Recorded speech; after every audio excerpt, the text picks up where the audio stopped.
All right. I think we're happening. Everybody. Welcome, welcome. Tommy Zee in the place to be. I got Eden with me. And please let me know in the chat if you guys can hear me, see me.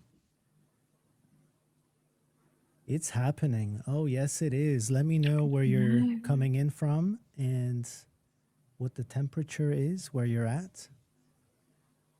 Loud and clear. Elliot. Hey guys. Jesse. Hey, everybody. Okay, so I brought Eden because, I mean, it's kind of hard to do everything all alone. And like Owen said, I'm trying to drop some science over here today. And I wanted to make sure that you guys are taken care of because this is for you, my friends, for you. So whatever questions you might have, Eden's going to be checking in the chat. If for some reason my internet connection drops out and the stream or I disappear, please remain seated. Please fasten your seatbelts. I will be back. Okay? So make sure you don't tune out. And I want to get started. So Pete says he can't hear or see anything. oh, okay. Is that true for anyone else before I drop the science? We don't want to drop the science. Press the unmute if you can't hear on the video, if you can't hear anything. Because everyone else can hear, right? Everyone else can see?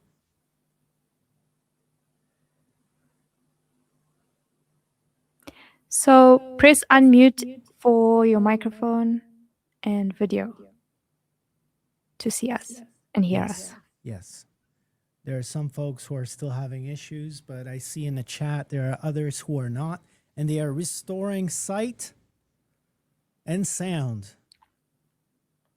Perfect. To those who can't hear. Beautiful. Okay, so guys, Eden is going to be collecting questions. We're going to do some questions in about an hour once I drop the science, and then we'll address your questions at the end. Okay.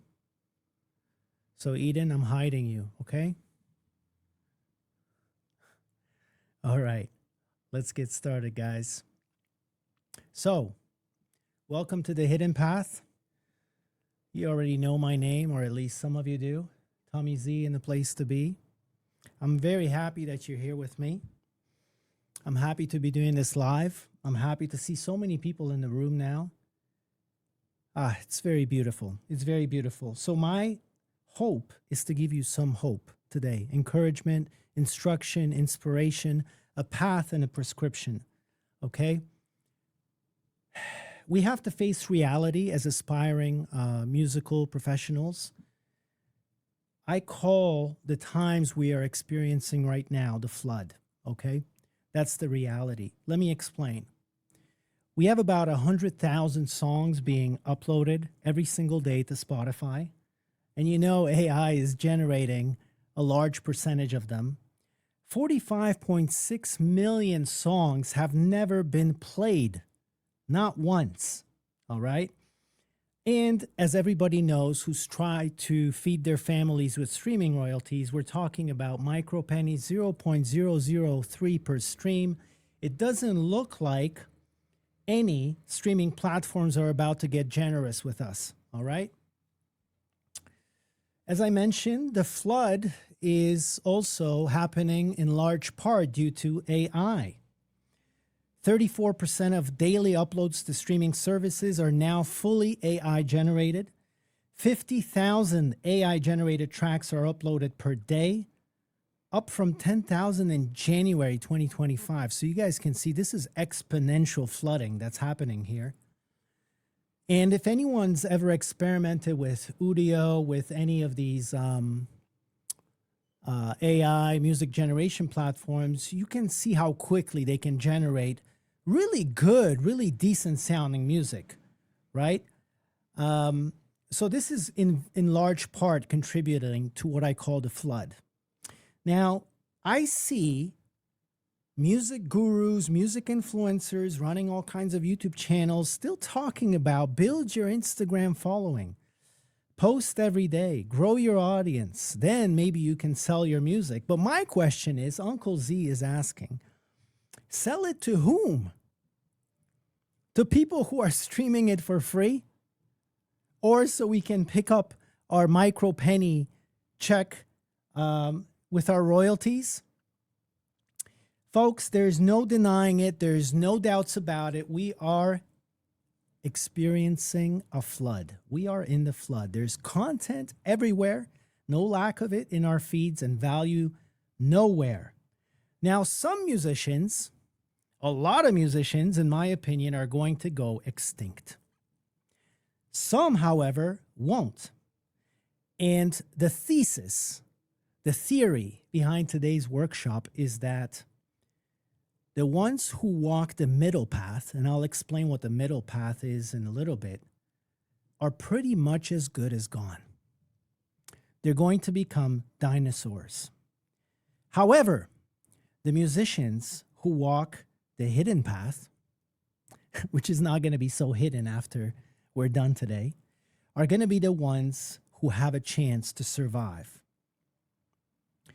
The truth that I don't hear told a lot, we're probably the only ones preaching it, is that the top music producers, composers, singers, songwriters in our industry on the hidden path are not competing with AI.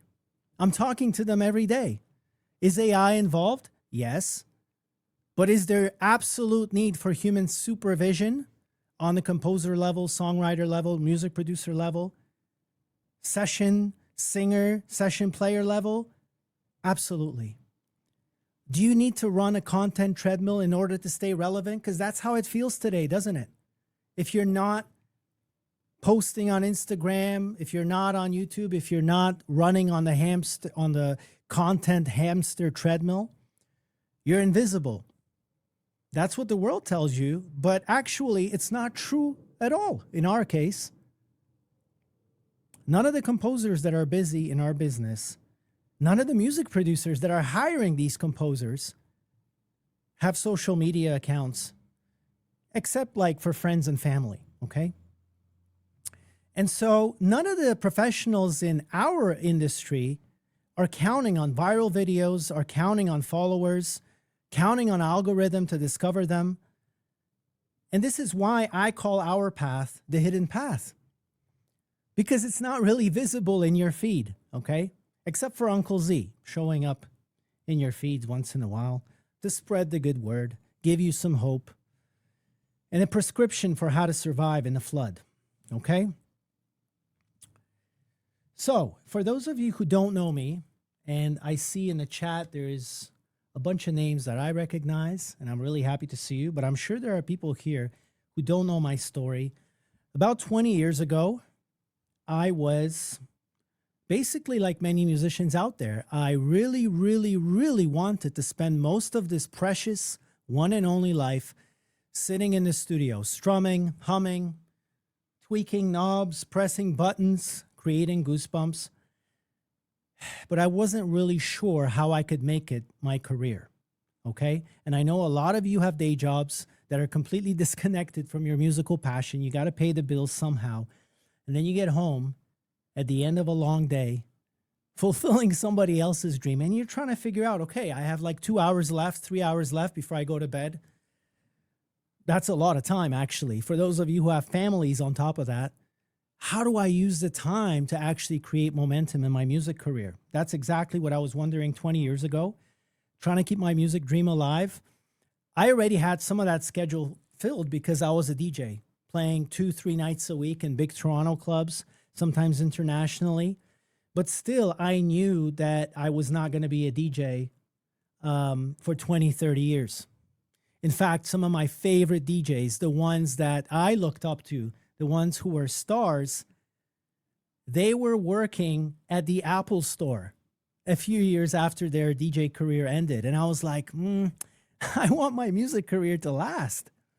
You know, is there some kind of path that I can be on that I can do for decades to come? So I wasn't sure what that was. But one of my DJ friends was working at an ad agency. And he said, Tommy, I hear you're creating music now. You're not just DJing. I'm like, yeah, I'm making music, trying to do the production thing. And he said, well, I'm working on a Pontiac Aztec campaign. Probably one of the ugliest cars in the world. I mean, it kind of looks cool now, right? It's got this retro vintage feel.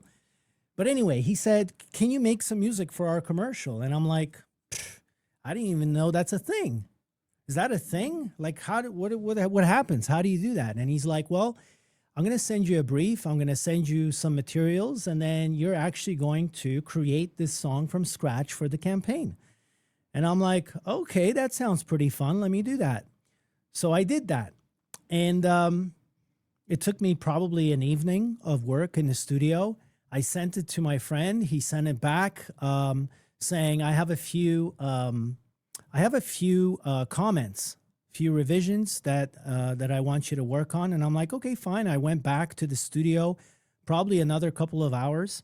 And then I went back to my day job, to my cubicle. Nearly forgot about this thing. I just wasn't used to working on things like this. And then my friend called me a few weeks later and said, can you send me an invoice for this thing? And I'm like, how much do you want me to invoice you? Now, folks, I don't remember exactly what the amount was, but it was the kind of amount that makes you like hold your breath, that makes you gasp a little bit, that makes you go, are you serious? Like, is this the kind of money you guys are paying? It was pretty much like somewhere around the equivalent of my 3-month salary at a major financial institution working at headquarters in Toronto. Okay.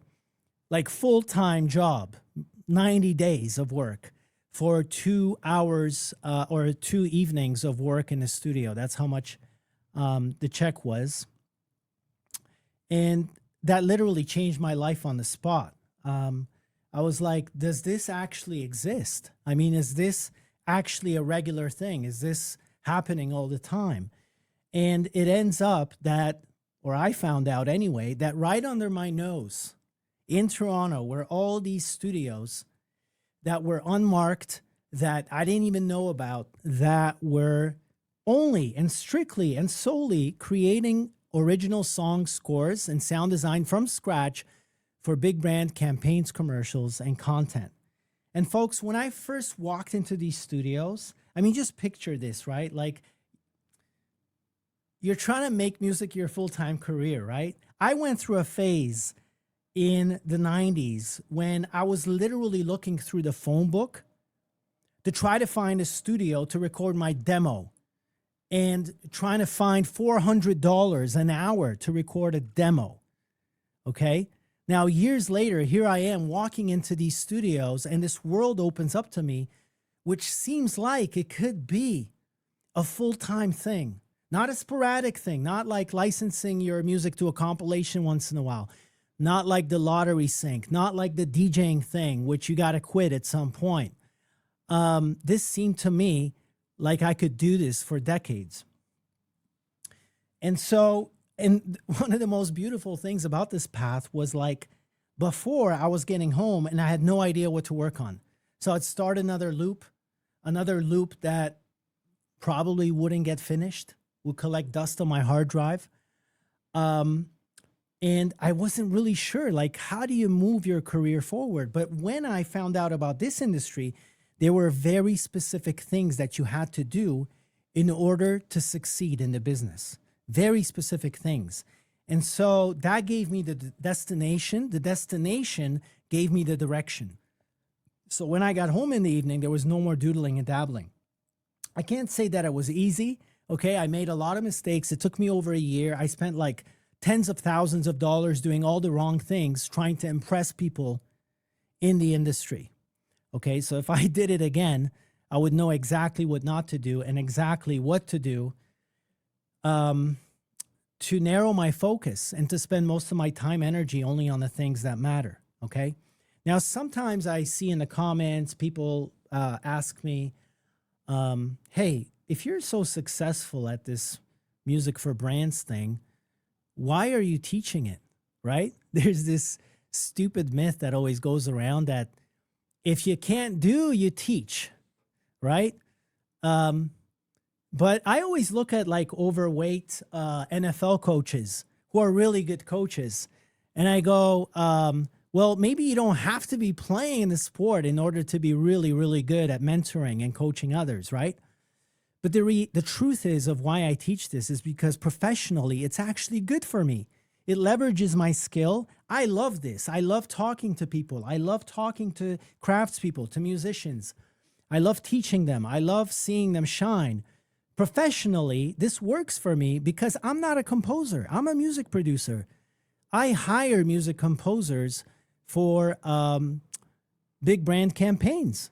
And so the more musicians, the more composers that I mentor, the more of a roster that I have of fresh talent that my competition doesn't have access to. And personally, let's face it, okay, I've been doing this for 20 years. I've done every kind of brand, every kind of commercial you can imagine. It's not as if I get up in the morning and I go, oh, another toilet paper commercial. Great. I mean, don't get me wrong, the money is good. I have to feed my family. But what lights me up is discovering some kid in an Italian village who nobody knows, discovering that he has talent, and then letting him know, hey, I've been in this business for a while. Your music is actually really, really good. You're only a few steps away from breaking into the business, and then seeing them break in, and then hearing them create goosebumps for a big brand, and then seeing them get paid. I mean, this is really what drives me at this point. So rest assured, I'm not just one of these YouTubers who's trying to tell you how to make a living. I'm actually in the game. I've been doing this 20 years. I've produced close to 1,000 campaigns, 3 different continents. And this is a hidden path that nobody talks about that still works. It's still happening. Okay, folks? And along the way, I'm mentoring musicians.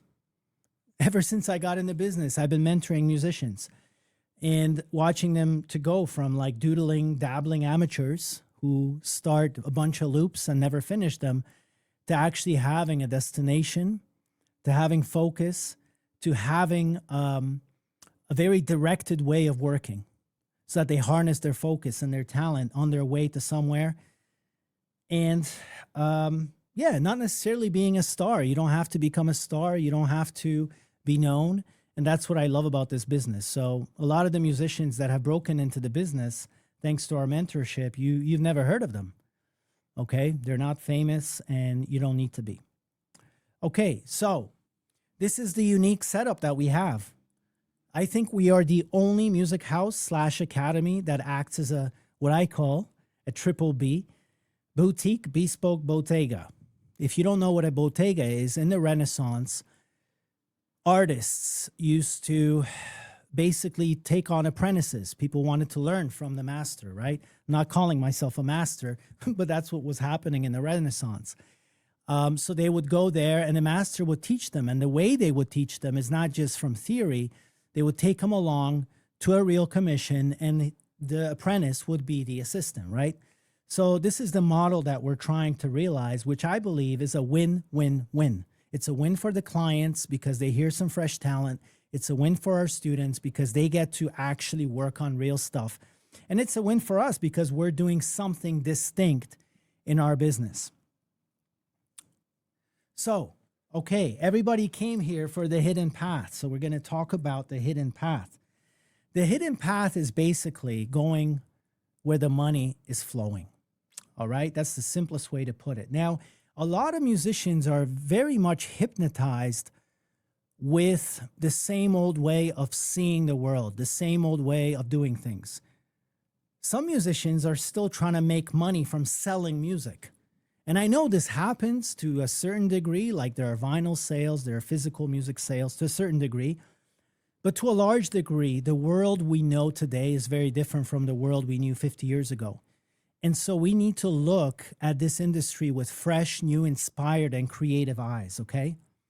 What this simply means is, as I always say to musicians, instead of trying to sell songs to people for pennies, songs that they can stream for free, why not sell your skills to places that have the need and ability to pay for original music made from scratch that fits the campaign like a glove? So instead of becoming or remaining a provider of commodity, I want you to think about becoming an architect of remarkable sound for places that need it, okay? And there's tons of places that need it, especially today. So that's seeing the world with new eyes. Now, what are those places? What, like back in the day, before we had the record business, we had Bach, we had Mozart, we had Handel. And the interesting thing is that selling records is actually a blip in the history of music. It was only like 50 years that we got to sell music and a lot of people got rich off of it. But in reality, throughout the whole history of music, records were not the way, selling music was not the way that artists actually made money. Back in the day, Bach, Handel, Mozart, they basically sold their skills to patrons and then created custom music for these patrons and got paid for it.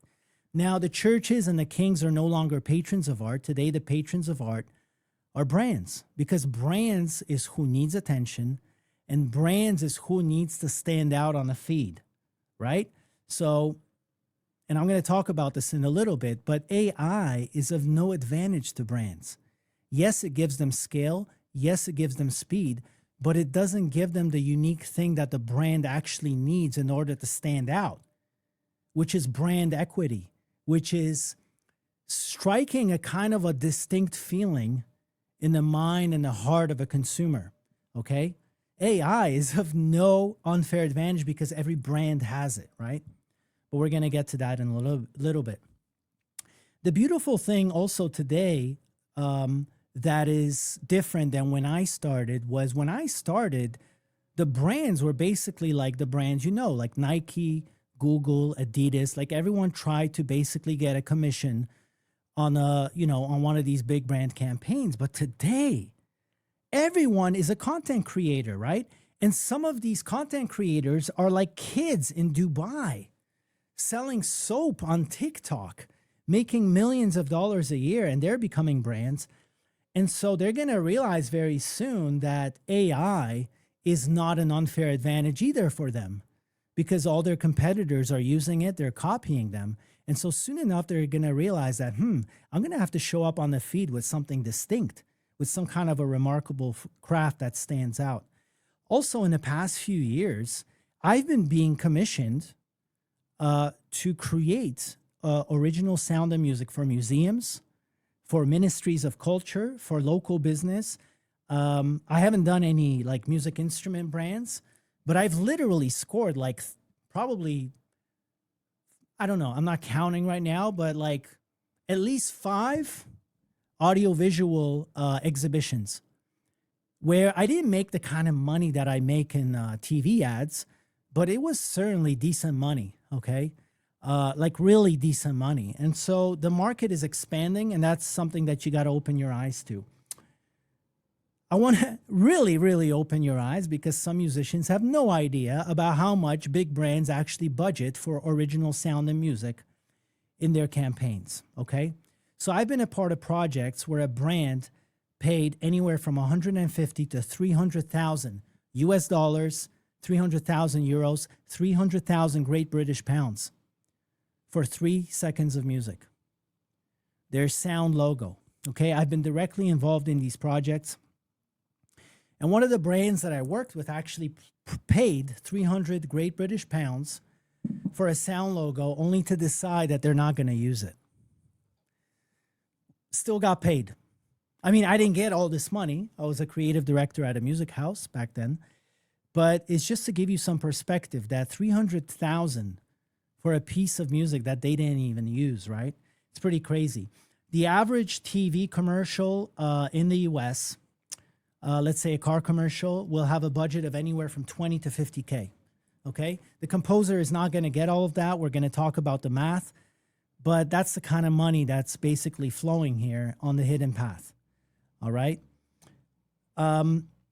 You got to start thinking of yourself not just as a provider of files, of songs even, but as an architect of sound who's going to create something that's going to be intentional, that's going to be strategic, all right? Something that's going to actually help the brand express themselves in a distinct way, Do you see how now we're not just creating songs, we're thinking strategically for whoever we're making music for? This is what brands are going to be paying for. Not files, not songs from music libraries, but concepts. Okay? Concepts expressed in original, unique sound. So, sounding good is not the issue anymore, guys. It hasn't been for a while. When I was getting into business, to sound cool was an asset. Like if you had a certain sample library, if you had a CD-ROM with Fatboy Slim samples, oh my God, how does this guy can do electronic music? Ever since Splice, ever since AI, all these things don't matter anymore, guys. Really now it's about the vibe. It's about sounding distinct. It's about sounding intentional. It's about sounding different and interesting, right? So the defining difference, the thing I really, really, really want you to take away from this, if you don't take anything away from this, is stop thinking of yourself as a file generator. That's the job of AI. The job of AI is to generate files. Your job is to deliver goosebumps. And only to the extent that you're going to be able to deliver those goosebumps is the extent to which you will survive the flood, okay? So it takes a bit of a mindset switch here, and I want you to be aware of that. Some of you might be saying, yeah, okay, I get the big brand thing. Sure. Yeah, okay. Isn't AI going to take over that as well? Well, let's face reality, guys, okay? I want to keep it really real with you here. 80% of music jobs will be indeed at risk of AI displacement by 2028. I don't know that to be sure. Some agencies, some wise people crunched the data and said this is probably what's going to happen, okay? But the way I look at it is like 0% of remarkable bespoke creators are going to be at risk. In fact, the more AI floods the market with their really good stuff, fully polished stuff, the more people will go numb. The more brands will realize, wait a minute, this is of no advantage to us, right? Like a mono, terrible sounding recording of some indie artist is actually going to be fresh on the feed rather than AI trying to produce something really slick, right? So the way I call it is like the great displacement.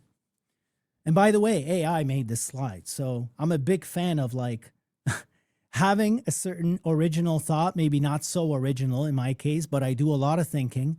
And then having the robots deliver. Like, why would I sit there moving MIDI notes or preparing slides? Let the robots do the heavy lifting, right? So I created this nice little slide here, which I really like. The great displacement, the middle is going to disappear, guys. The music libraries are going to be like totally fed with AI, right? That's going to be like the middle. The only way we're going to survive the flood is if we move over to the right, okay? Authentic human craft. And a lot of people like shake their head at it. They sneer. They're like, yeah, right. Okay. AI is going to take over everything. But I am on the inside of a business where brands are bragging about using AI to create commercials. And you know what they've had to do? They've literally had to pull those commercials because of the public backlash. All right. So this is what's happening. Niels Fromm said something interesting. He said, it's dead air. I feel it with my heart. Now, the kind of creator that's going to survive in the future is the kind that is not moved by trends or by threats or by technology, but more driven by a strong belief, like a certain manifesto, a distinct vision, a really high standard, seeing and hearing the world differently than the rest of us, and helping us to expand, to deepen our own vision. I believe that that's who brands are going to be paying the big bucks. Brian Eno said, the distorted guitar is the sound of something too loud for the medium supposed to carry it.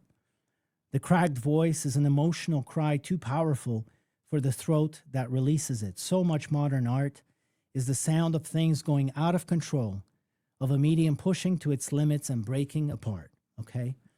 So this is true craftsmanship coming to life. It's vulnerable. It's right at the edge, right? You're pushing the envelope. all AI knows how to do really is like to copy the thing that's popular at the moment. But that's not the thing that truly builds the culturally relevant brands, okay? And by the way, this quote is coming from someone who originated generative music. So that's interesting too. Here's another problem with AI.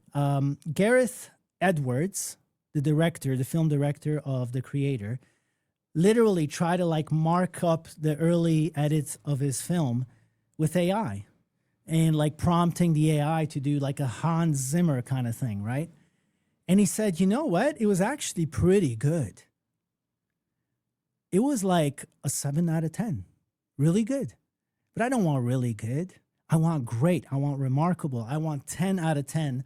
And that's why I will continue to go back to Hans Zimmer. And here's some data that should give us all hope. Again, some smart people in some room crunched the numbers, and apparently it turns out that 62 to 163%, I don't even know if that's how you do math. Doesn't percentage end at 100? Okay, but whatever. Basically, there's a higher value placed on human-made art versus AI art, okay?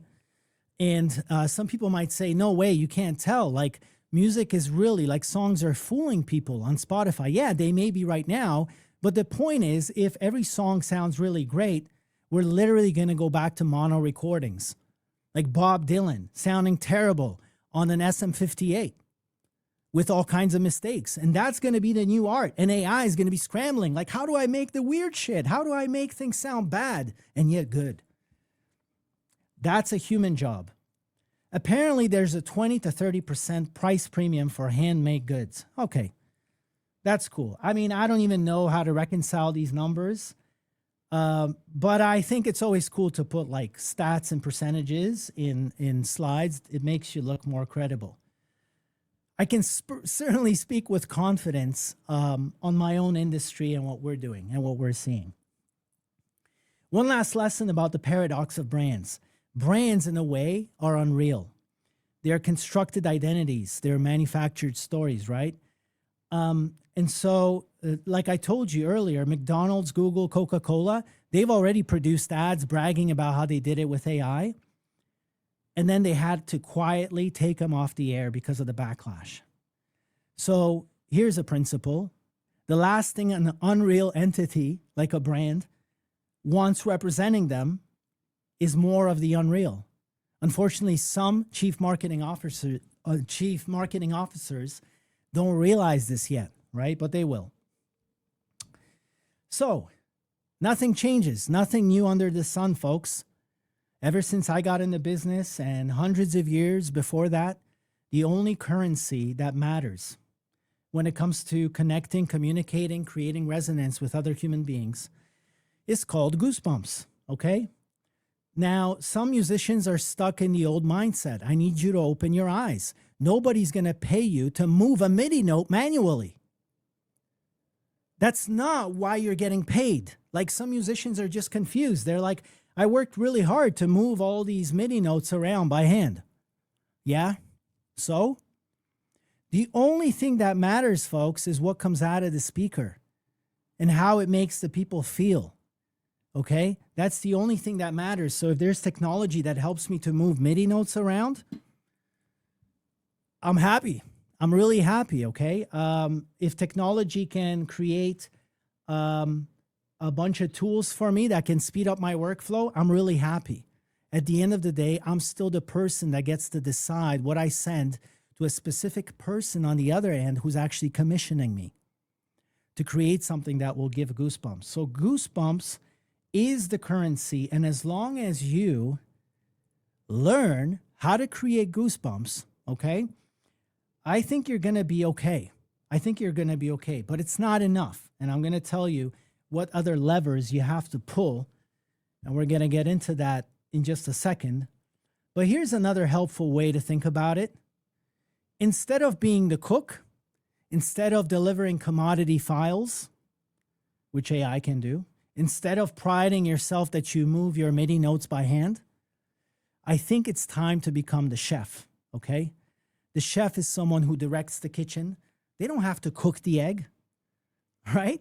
They taste the egg and they're like, okay, we're going to do something interesting to this egg before we send it out in the dining room. All right. So you see, it's a shift in the perspective. It's not about doing things manually and taking pride in that. Although, of course, I think it's very beautiful when you have, for instance, master instrument players who've mastered their instrument and they do something interesting with it. But I'm talking more about like the brutal reality of the marketplace and what they pay you for.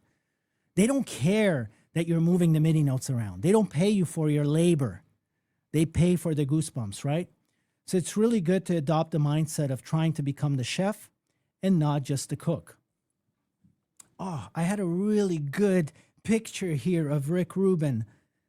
Oh, yeah, there it is. My God, that was cool. You see that? Mistakes are the best, right? Happy little accidents. I was like, oh, man. Rick Rubin looked like a convict in the picture, and now it doesn't load. But it loaded. Beautiful. Thank you, technology. The reason why I'm going to go to you and pay you a crap load of money, or I go to a writer or a photographer or an editor or a filmmaker, is because I want your unique point of view. Now, if you got lost in the flood and you no longer have a unique point of view, unfortunately, that's a problem, right? That's a problem, and you really got to pay attention to it. AI does not have a point of view. It will reflect what I prompt it and nothing more. Okay? Now, I may use AI to generate some ideas, but I have to synthesize them. I have to have a certain point of view. I have to hear a bunch of different things and then put them together in a way that will be distinct, original, unique, interesting, in a way that will basically create goosebumps when it comes out of the speaker on the other side. All right. How are we doing? I'm looking at the chat. Greetings from Virginia. Even Hans Zimmer has people working for him, says Peter Soros.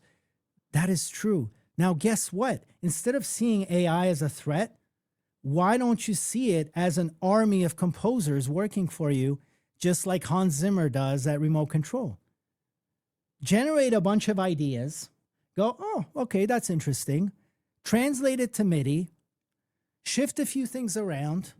Use your knowledge of craft and harmony of composition in order to create a more profound, a deeper change, maybe one more fitting for the project that you're working on. But the tools can really help us to speed up the workflow and create more options. And so just like Hans Zimmer has composers coming up with ideas and he gets to decide which is the best idea, I don't see it being any different with all the tools that we have that help you to generate melodies, with tools like Scalar that give you chord progressions. At the end of the day, my client doesn't care how I came up with the chord progression, only that they're crying, only that they're getting the goosebumps. Okay, this is the important part of the presentation.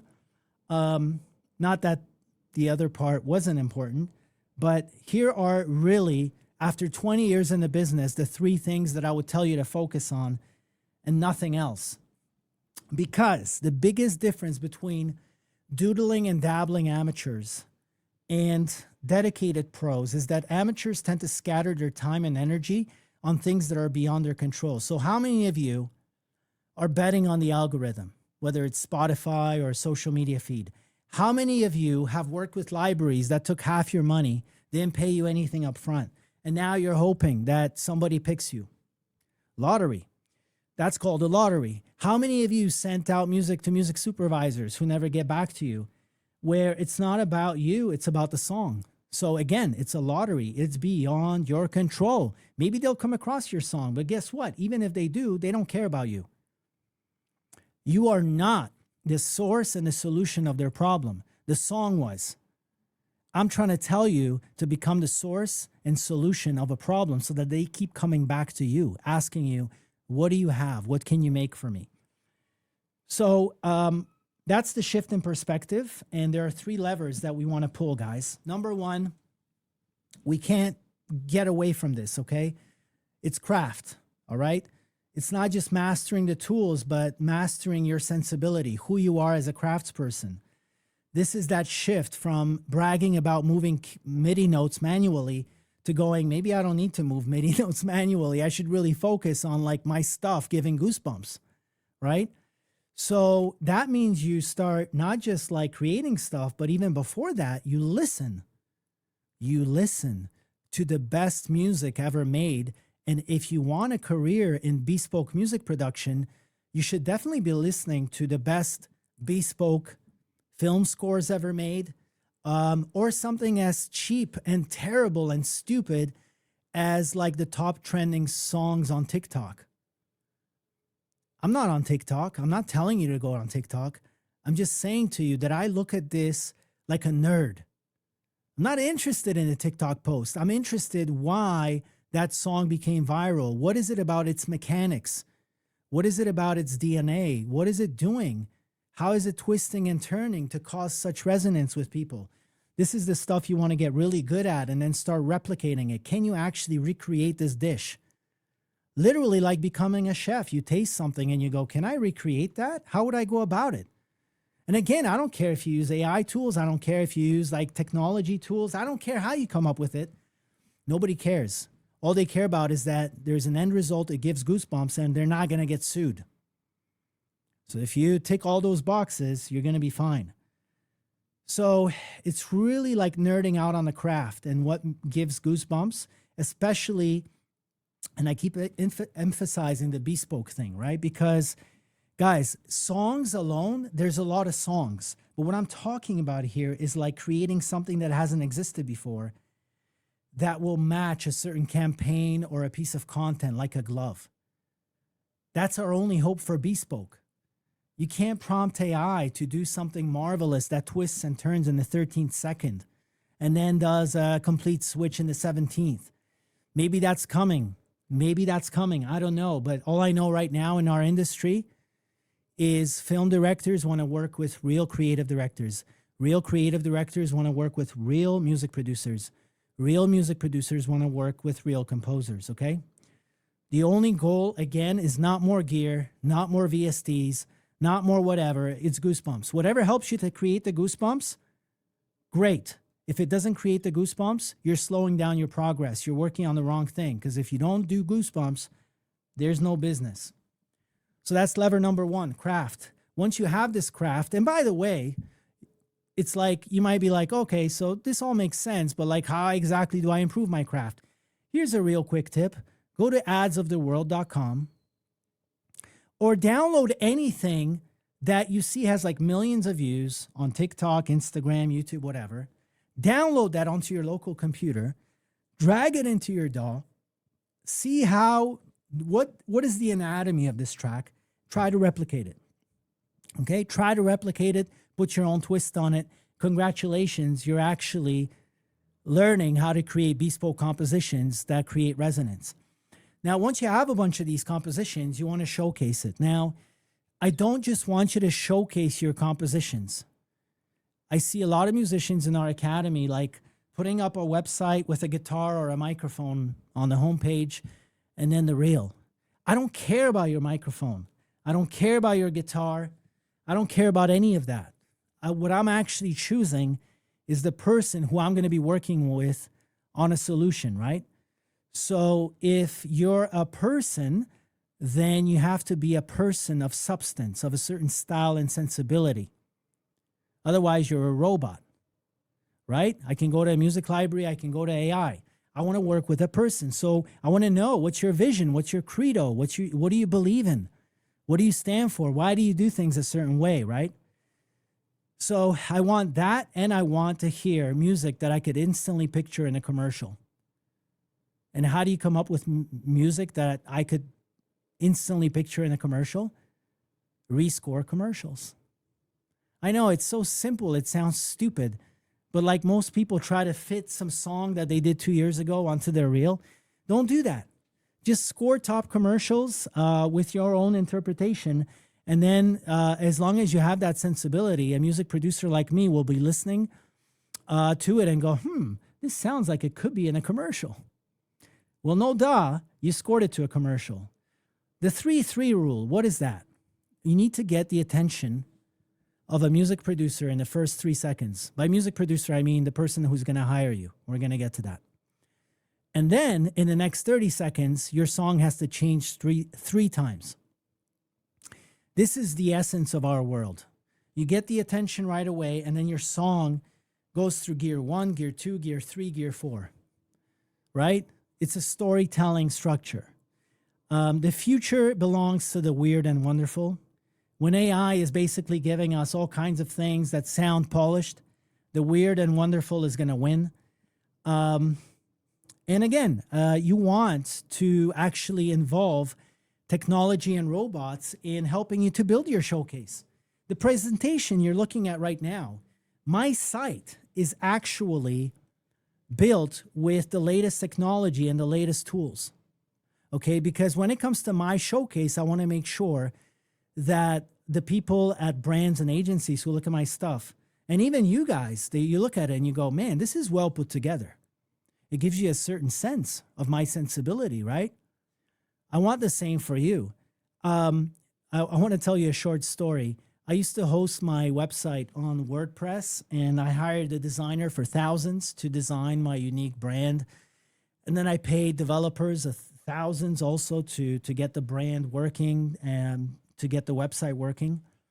And then the WordPress site got hacked last year. And like, I couldn't even get an estimate from my developer. They weren't answering my emails.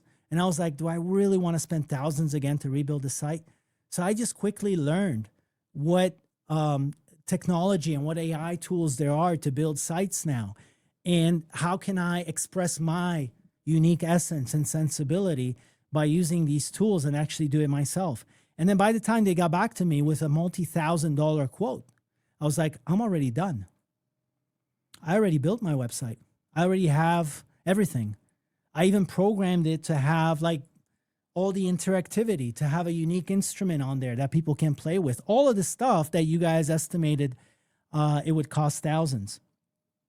So it's up to us as craftspeople who want to survive the flood, not to be afraid of AI, not to be afraid of technology, but make it serve you. Make it your servant, okay? Don't fear it, use it. Use it to express your creative vision, all right? Oh, Stian, he's in the green room. Hey, Stian, good to see you, brother. I'm on slide 45, so I'm still gonna... How much time do you have, Stian? Show me with your fingers.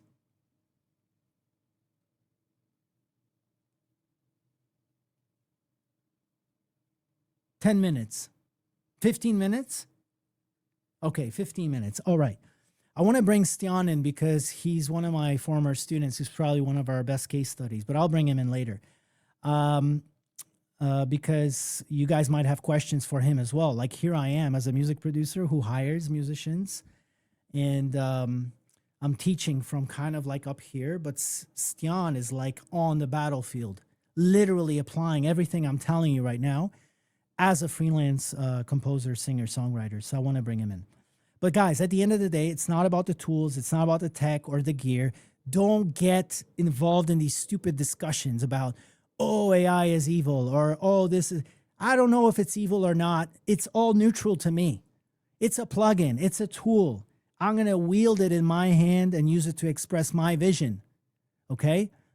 I'm not going to get hypnotized by it and let it turn me into a robot, because that's how I know I'm going to go extinct. All right, people hire you for your frequency, your sensibility, your POV, point of view. Are you a chef? Are you a cook? Once you have your craft in place because you've been rescoring commercials and putting your showcase together, and it looks marvelous and it gets across not just your sound, but your sensibility, the next thing you want to do is reach out to remarkable people who have problems to solve and money to pay to solve these problems, right? So guess what? Everyone can send 1,000 emails with AI now. Even we did the stupid thing of trying it. And then like somehow we found we couldn't create a connection. Well, no duh, right? It's just not our vibe, right? We also got swept up in the fever. We lost our perspective a little bit. You know what our thing is, man? Write a handwritten note to someone, to a film director, to a creative director. Go, hey man, your shit is really cool. We think our shit is cool too. Maybe we could create some shit together. I just said that spontaneously, but you know how much more effective that would be than a stupid email, probably generated by some AI bot in their email inbox, they're just not going to reply to it. We're not robots. Let's not act like robots, okay? The fact is that it might take you a year, maybe 2 years, maybe 3 years to connect with someone remarkable. Is it worth it? Yeah, it's absolutely worth it, because once you connect with them, and my career is proof of it, they're going to send you jobs for years to come, okay? So try to handwrite a letter, be tedious, be slow, be genuinely interested. Real relationships require real connection, okay? The real connection happens when the right frequencies between two people align. So the never-ending work actually becomes making yourself a better person. I know that sounds like kind of weird, okay? But like Nadia Boulanger, the famous mentor to a lot of star musicians like Douglas Copeland and Quincy Jones, she was a music mentor in France long time ago. And she literally said, you have, like, I'm trying to find out who the person is. That's the only way to improve their art. So, you know, at a time when technology and AI is doing marvelous things, we actually have to look inside again and decide, who is it that I am as an individual, as a human being? What do I bring to the table? Why am I creating? What's my message, right? All those things are becoming more important than ever. Become the kind of person that people want in the room. Folks, I don't have a lot of clients in my music production company, okay? I have a few that keep sending me work for years now. Okay, that's the way this industry works. That's a beautiful thing about it. When you can get your craft, your showcase, and your connections together, it becomes the holy triad. It becomes the triad of transformation. Why? Because the better your craft is, the better your showcase becomes. The better your showcase becomes, the more replies you get on your emails. The better replies you get from better people on your emails, and the more ambitious and challenging work they give you, the better your craft becomes, the better your showcase becomes, the better your network becomes. Again, because people are like, oh shit, he worked on this, he worked with this person. You see how it all works, okay? The triad of transformation. Do not waste your time with finger drumming unless you want to be a professional finger drummer. Do not waste your time with playing the lottery. Do not waste your time with some weird, obscure thing that you've convinced yourself is going to make the difference and that people will pay for. Unless it's a thing that belongs to your heart and you've basically discerned that that's your thing. Some rare instrument, you know you're never going to get paid for it. Whatever, it's beautiful. Do it if that's your calling. But if you want to be a commercial, creative craftsperson getting paid and commissioned, these are the only 3 things you need to continually be leveling up. There's nothing else, guys. Everything else is a distraction, okay? It will be the noise in which you will disappear. So maybe I bring in Stian here to keep things like kind of spontaneous. Let me see. At the stage. Oh, yeah. Hello, Hey, brother. How you doing today? Yeah, I'm good. Just I'm had really a happy really that you're nice here. Norwegian meal. Oh, nice. What did you do? Kill a large-sized animal and then... Yeah, something like that. Okay. With my bare hands. This Norwegian thing. That's beautiful. I like that.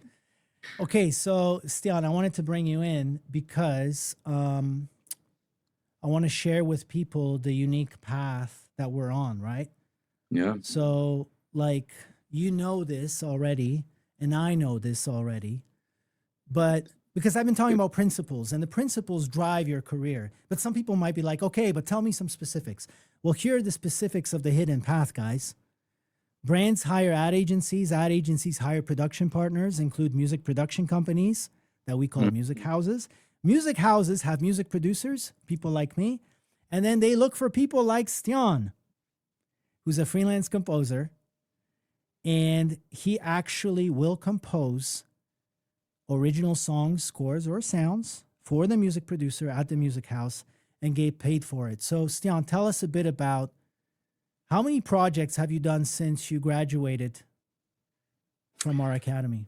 Ooh, I took your course in like 2020, I think. It was a Black Friday. And since then, it took me like 3-4 months to do the masterclass for me because I was working as well.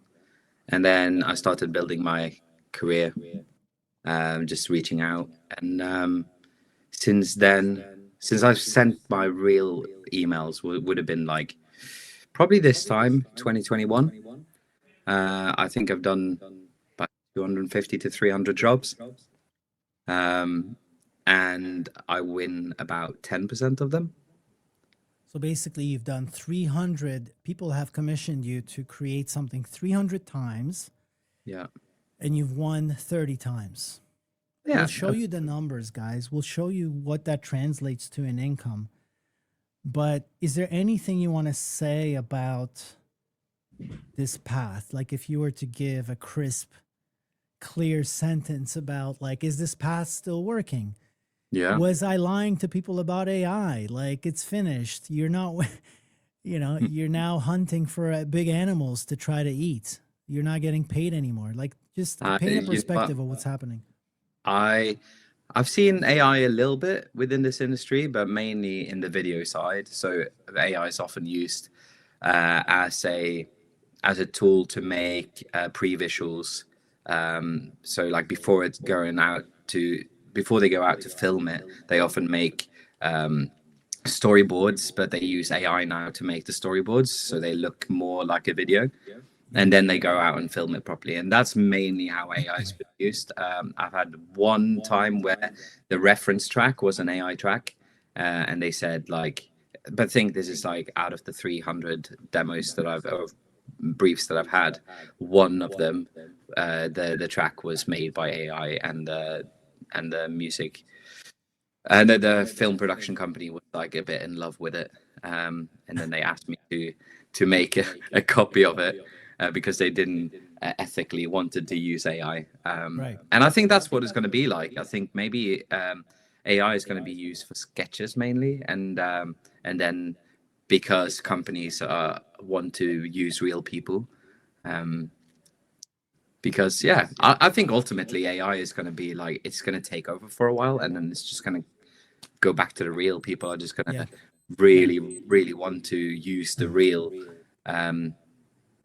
art, it's going to just be worth more as well, because it's going to be so saturated with robots.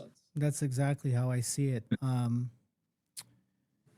Yeah, I mean, I wanted to paint a profile. I don't know how much time you have, Stian, because you said I might drop in for a little bit today. So I'm really grateful to see you. But basically, like, I'm going to talk about the music producers now at the music houses and how to connect with them. And then I'm going to talk about how much money you can expect to make. So how long do you want to stick around? Like, yeah, I can stick around for like 5-10 minutes or something. Is that all right? Okay. Oh yeah, sure. Yeah, so I can add on those points. Like, the music producers are the most important people, and I think one of the most important thing is to create a good relationship with someone. You just want to be a buddy, basically. You talk about their dog and their wife and their kids, and maybe when their birthday is.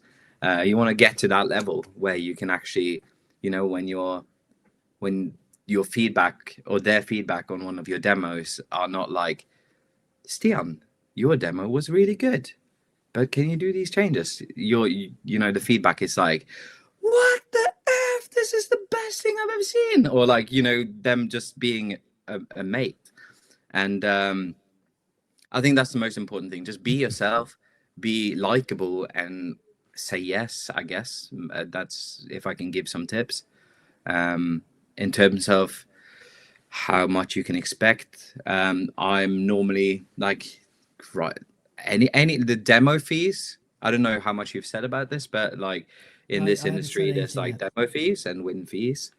Yeah. So you get paid for your time often, and the demo fees are like somewhere between £100 to maybe £400.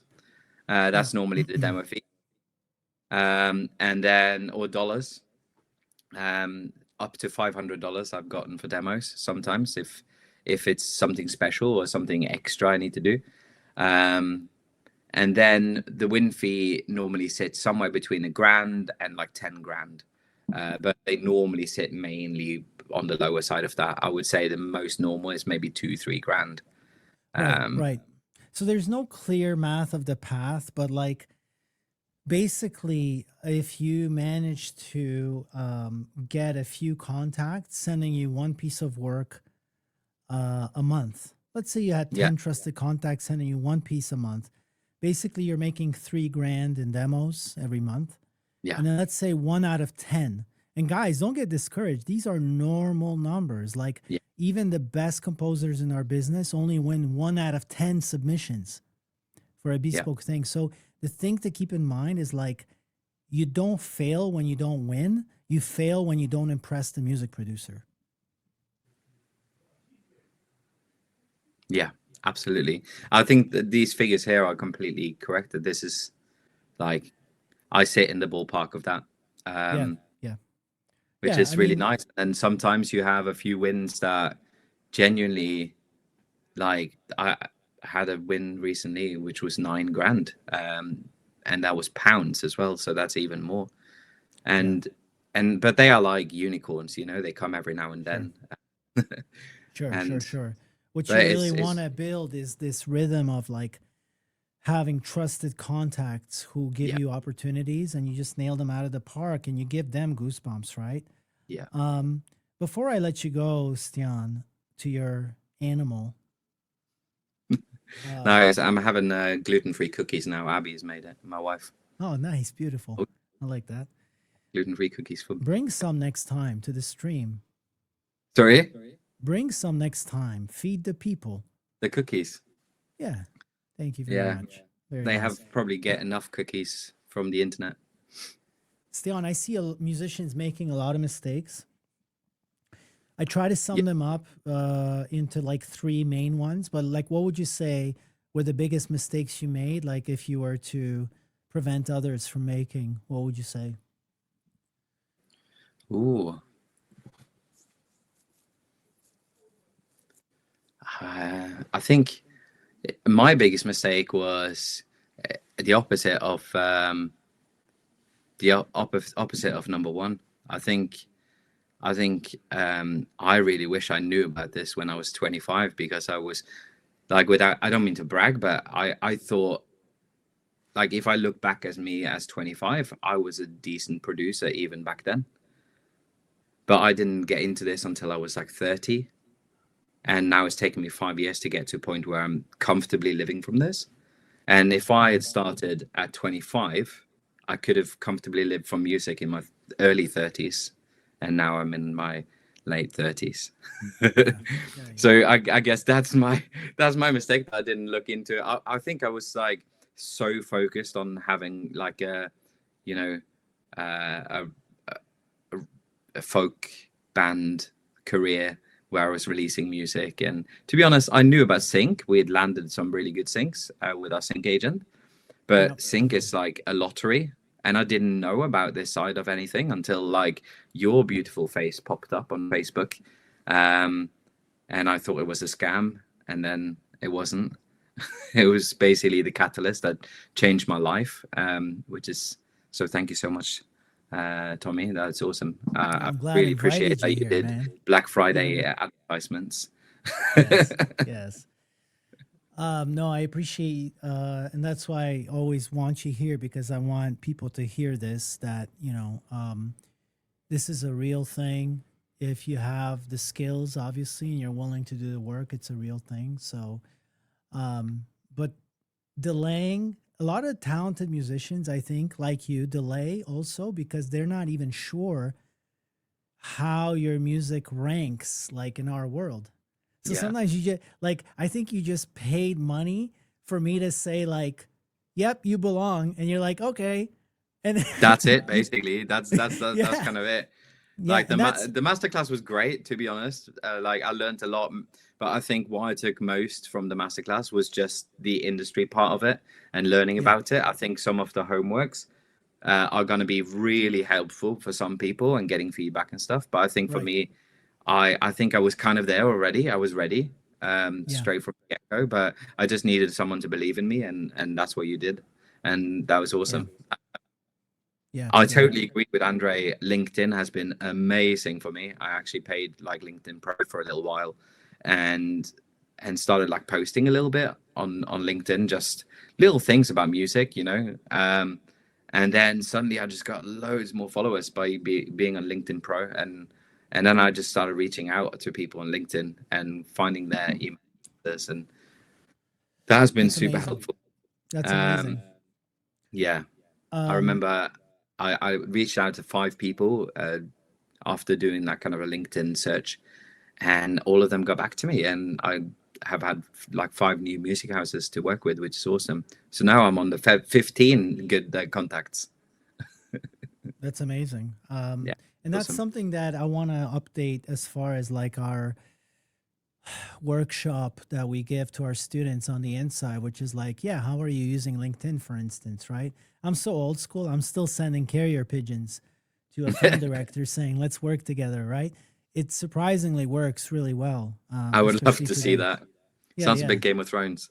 It's good pigeons, man. They just, the problem is when they fly over Norway, they somehow mistakenly don't make it. It's because I grab them like this. That's right. And you eat them. All Yeah. right. Stian, it's good seeing you, man. I want to get through some other slides, but I really, really do appreciate everything you do for us as far as mentorship and like helping other musicians to make this a real thing. So thank you so much, man. All good. Have a All good right, one. Stian. Take Gonna care, get back. brother. Yeah, Have fun. take care. Do I just press leave studio? I don't know. Let me see. How do I kick you out? I go We're remove. such pros. Later. All right. So that was Stian. Lovely man. Look him up. Firewood Island is his band name with his wife. They do beautiful music outside of ads. So it's a wonderful thing, guys. Coming back, where were we? We were over here to the gatekeeper. Yeah. Basically, if you focus on your craft, your showcase, especially things that can be in a commercial, and then you're an interesting person and then you connect with these music producers, there's a good chance if you got the craft and the showcase thing right, then you're going to get an opportunity sooner or later. The interesting thing, again, that I want to emphasize, guys, is making music for brands is a huge industry, and that's what we're doing. But the path is emerging and expanding like in a huge way right now, okay? So there are brands, like smaller brands that are creating content directly through social media, and they're realizing, like I said, that AI is not helping them to stand out. They can create 1,000 pieces of content, but that doesn't mean that it's actually building their brand. Because it's one thing to like post content, it's another to actually stand for something and be unique and interesting. And so the path is really expanding into like exhibitions, virtual reality, augmented reality. I've created custom music for virtual reality exhibitions recently. That's a big thing. Social content like e-commerce brands, it's expanding, okay? The only thing you have to do is learn not just how to be a file generator or a songwriter, but how to actually advise these places on how you can make strategic, conceptual, intentional sound that will actually build their brand. Okay, this is very important. 3 mistakes I'm going to sum up, guys. People watch this, they watch one of our YouTube videos. They're like, okay, I know what this is. This is sync licensing. Let me just email a bunch of people. Guys, you're going to sabotage your chances of making a great first impression real quick. Then you're not going to get another impression. So you really want to make sure that you speak to someone like a pro on the inside who evaluates your craft, your showcase, the way you write emails and says, yeah, these are good, man. Just keep doing more of them, maybe adjust this a little bit, right? You can really sense like when somebody's an amateur. You can do all the right things and like a experienced music producer will smell that this person has never done music for a commercial before, and we don't want to risk, right? We don't want to risk it. That doesn't mean that if you've never done a commercial, you can't do a commission. Like how many reel pieces on my reel did I start out with? 0. every single pro in our industry started with 0 things on their reel, right? So it's just a matter of like mastering your approach and your sensibility. And there are very specific things that you can do not to sabotage yourself. And then under delivering, like a lot of musicians are so tight. They're like, oh, I really hope I get the project. It's not about getting the project. It's about getting the person. If you get the person, you will get multiple projects. But the way to get the person is to over deliver. Give them options, a lot of ideas so that they're like, wow, every time I email Stian, he gives me all these goosebumps and ideas. Why wouldn't I email him every time I have a problem to solve, right? So the math of the path is like we mentioned, guys, this is not about thousands of followers hoping for a viral video or betting on an algorithm. It's really about building one contact at a time, right? And then asking for an opportunity. And then you get the opportunity. And if you turn it around, they're going to commission you for another demo. And you're going to win 1 out of 10 demos. Now, maybe you saw this email earlier this week because Marion, one of my former students who now works as a full-time producer at one of the biggest music houses in our business, said, you know, that math of the path is funny because that's actually how much I made last year. So here is someone who like literally didn't get into postgraduate school, emailed me and is like, should I take my program? What do you think or should I take your program? What do you think I said to him? Yeah, you should take my program. Give me your money, take my program. He did. And here he is making this kind of money right now because he's basically doing something very specific on a very specific path that most musicians don't know about, okay? He's also mentor in our business. So that's what I'm talking about when I say, oh, snap, here he is. Should I go off script again and bring him here? Hey, Marian, how you doing? Hey, Tommy, how you doing? I'm good. Maybe I keep you here for a while. You know, we were laughing this morning about how I have all these slides and like I wanted this to be an hour and yeah. I'll put some Anyway. pressure on you. It's good to have you here. I just wanted people to see that you're not an AI generated testimonial. No, I'm here. That's it's all real story. It's all real, true story. Now, Marian is actually the person who is inside of the academy doing most of the feedback when people submit their homework. And I mean, man, if I had this like 15, 20 years ago, I would have accelerated my progress way faster. Because the problem is when you don't have any perspective on your own stuff, you delay reaching out. You delay sharing your stuff with industry pros. You're like, I got to get this perfect. Maybe someone comes along and goes, dude, you're already good. You need to just email people. And then you're like, no, I don't know. And we're like, trust us, you're good, right? So do you have anything to add, Marian, that's going to change the lives of the people listening to this? Because if not, I'm going to remove you immediately. Well, I'll double down on what you said, that a huge part of the academy for me was getting that feedback, getting that assurance. You know, when you're making music in your studio, you get really precious with it, and you just don't know how people are going to react to it. And it's nice to have a space to share your work and get real feedback rather than like either your mom telling you it's the best thing ever or just random people on the internet trashing it. So it was really constructive for me to have you and Mateo walking me through what works in this industry and what doesn't. Yeah, and you were really the best case for like getting onto someone's radar, because you emailed me multiple times and you said, I'm taking notes on the masterclass. Here they are. And I was like, who is this crazy guy? I need to get a restraining order. But you literally took the lessons that we teach, which is like you follow up persistently and patiently. 1 email is not enough. 2 emails are not enough. 3 emails are not enough. This is what the pros are doing. They follow up persistently because they show their commitment to creating the connection. So that's what you did. And after like I don't know how many emails you sent to me, but I was like, I need to get this guy closer to our orbit because I don't get a lot of emails from people, even though this is exactly what we teach, like follow up persistently, yet politely, right? You don't want restraining orders. But I'm guessing that the same kind of persistence that made you a mentor with our team like landed you a job, a full-time job in the industry. Oh, absolutely. Yeah. Hundreds of emails, hundreds of follow-ups, connection requests on LinkedIn. It's really a numbers game in the sense that you got to put yourself out there, but backing all that up is the polite approach and actually providing something that the person on the other side also cares about. It's not just, hey, Tommy, notice me because I want work, but by sharing my notes, that provides value for you, gives you feedback on what you created. And yeah, I definitely carry that out into landing internships and then jobs. Right. Okay.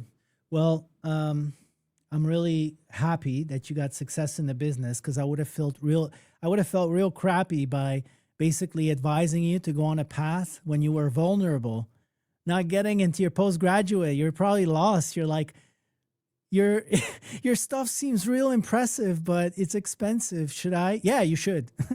So I'm really glad that you actually applied it and now you're doing the thing. I think I don't know. I don't want to speak for you, but do you wish you did your postgraduate looking back?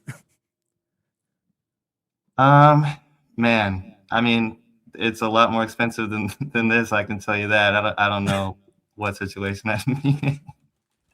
Yeah, I'm glad I went this route.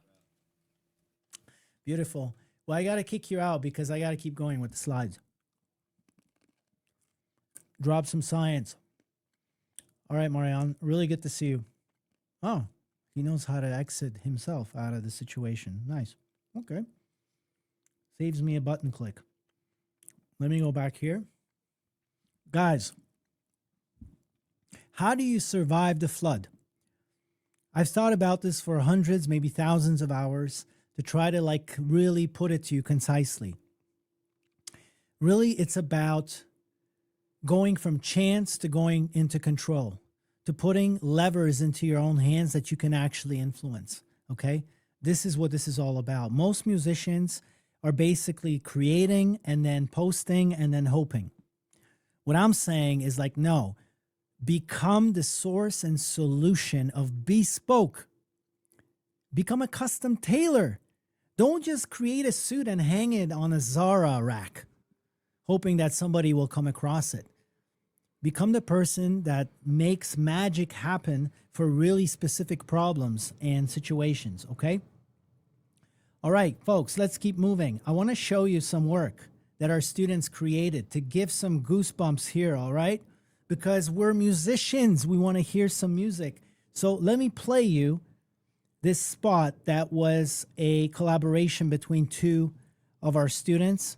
And let me know if you don't hear it properly. Let me know if you're not getting goosebumps. Let me know if something is off here. But here we go. Don't stop, don't stop. Can you hear it? Oh, I could ever leave you.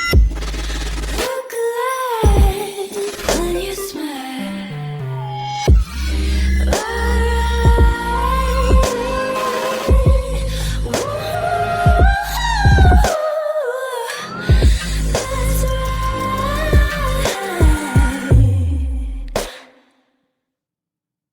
Did you guys hear that?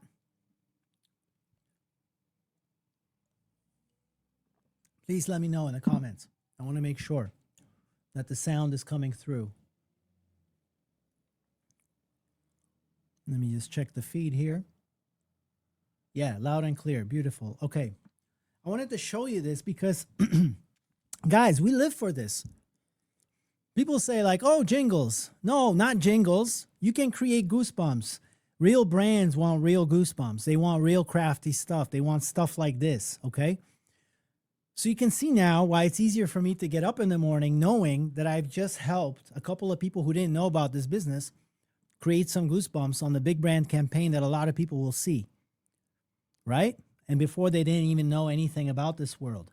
That's what really drives me, not doing another commercial. Let me show you the thing that we just shipped, okay? We literally just shipped this to Japan. It's a brand new Mazda campaign in Japan. That was a collaboration between Max, who wrote the track. We actually did a contest for this in our academy. Max wrote the track. Then he had to go and perform live somewhere. He couldn't do the revisions. So Matteo and Stian stepped in. And here is the result. 走ってる人が好きだ。その姿に胸を打たれ、勇気をもらい、思わず走り出したくなる。だから松田は作りたい。走りたいという思いをどこまでも作り込みたい。走ってるあなたがたまらなく好きだから。走りたいを作りたい。Now, I know there's VO here and everything else, but this is how it usually happens, that you have a voiceover. Nevertheless, how cool would it be to actually have a campaign in Japan with your music, right? Again, these are the things that are possible. This is the proof that this path works. Folks, remember that, what did I want to say? Remember that the path is real. This path is real, okay? It's not about lottery. It's about people coming to us to create a custom solution, and then we create a contest in our academy to have our music or to have our students do the music. And then we do the selection, we revise it, and then we show it to our clients, okay? So we have a number of really beautiful case studies, guys. I don't want to get into it right now. I'm just going to mention 3. Stian, who you heard from, who dropped in here. We're like a family. You see this? Like, he just said, hey, I can drop in tomorrow for 5 minutes. Would love to do it. Great, drop in. We have Matteo, the small kid from a village in Italy that nobody knows about, who actually produces the commercials for me now in our production company.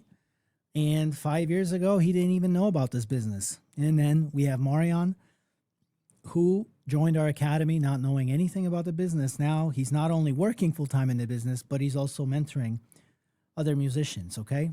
So the best advice that I can give you folks, if you want to get better, get remarkable at your craft and actually get commissioned, you don't want to be listening to YouTube gurus, okay? Because a lot of them basically make money off of YouTube or off of sponsorships. And then they give you these abstract ideas of how to like make money from music. They do these beautiful models and like whatever. But it's like, are you actually doing this? Are you actually in the kitchen, like making money that way? Some are. I don't want to badmouth everybody. But the key is you want to follow those who are ahead on the path that you want to be, the real pros, and you want to get guidance and perspective from them, all right? And not some YouTuber. All right. So I've shared with you some stuff on how to basically survive the flood. Okay, what to focus on. I'm hoping that it was really valuable. And now I want to put on the table an invitation. But before I do that, I want to tell you a bit of a story. So our masterclass launched 5 years ago. And we've been looking at our stats and we've been looking at industry stats. And we see that even though we've gotten a lot of musicians from around the world into the masterclass, we see that a lot of them have not actually finished the curriculum. And this is not unique to us. I mean, these are industry stats that most people do not finish the courses they buy. I know this personally because I'm one of them, okay? I get very excited. I hear some smart people online and I'm like, oh, this person knows what they're talking about. I believe their promise. So I buy the course and then I tell myself I'm going to do it Monday, mañana, tomorrow, whatever. And then I have a bunch of these courses sitting on my hard drive, right? Waiting for me to get to them. And it makes me mad and frustrated at myself that I keep falling for it and I don't actually commit to doing these things. So I've learned already that I'm at my best when someone gives me a deadline, gives me some concrete instructions, tells me what to do, and then holds me accountable. I got to deliver by a certain date. And then when I deliver, I get immediate feedback. Maybe this is why I have done well in the advertising industry. Because when I was a musician just on my own, trying to figure out what to do, I was like, okay, so no one's waiting for my music. I have no idea what to do. I'm basically paralyzed by the possibilities, right? And so let me tell you a story of how I arrived in Canada from Poland when I was 12 years old. I didn't know how to speak English, okay? I show up at my elementary school, first day of school, and I'm like speaking the kind of English they taught you in Polish, like in Poland, in elementary school. How do you do? That's what you say when you show up. So I show up in Toronto, okay, at my elementary school. I'm like, how do you do?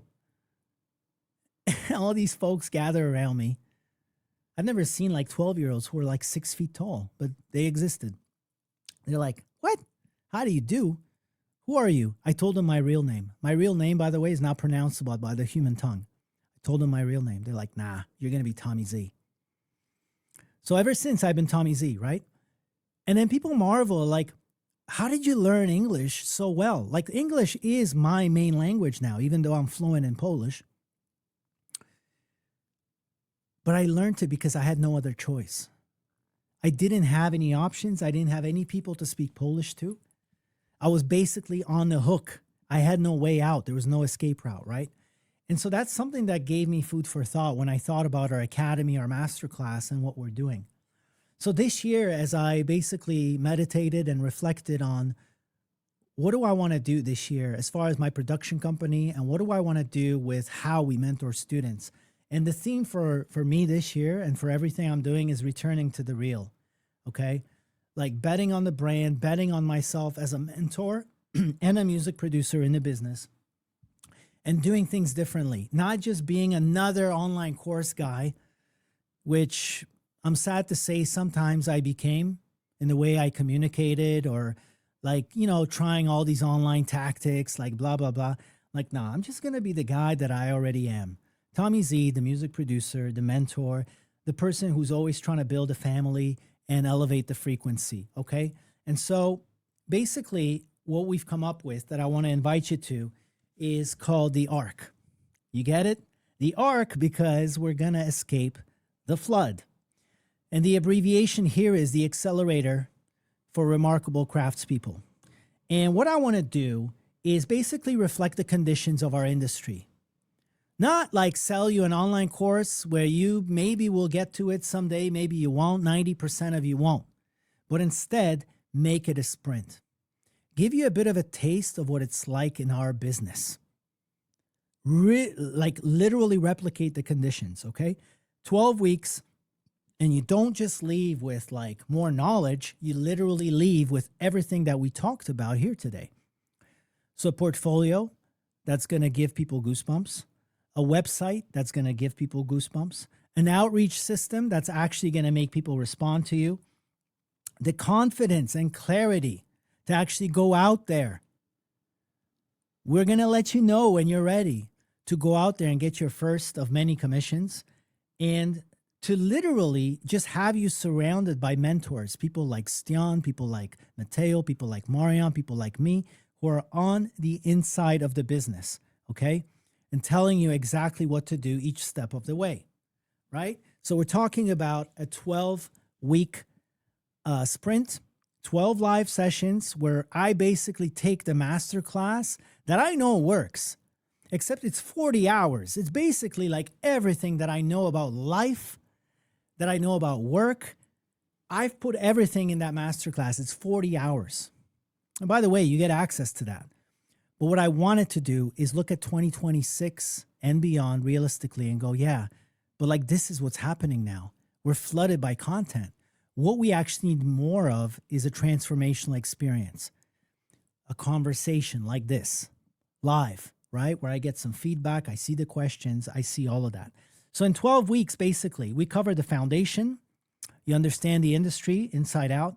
We're going to work on your craft. We're going to reverse compose the best spots in the world so that you actually build your reel, and everything on your reel is going to sound like it belongs in a commercial. Guess why? Because you scored a commercial. We're going to actually help you to create the site, a very simple but clear, crisp, and compelling site that music producers like me look for in our industry. We're going to show you how to systemize your outreach, how to write love notes to people in the industry so that they actually respond. And the goal is to get you commission ready in less than 12 weeks, to get you your first paying gig. All right. So I don't want to get too much into the ingredients. The most important thing is that you're walking away with a transformation and not just another course that you're not going to take.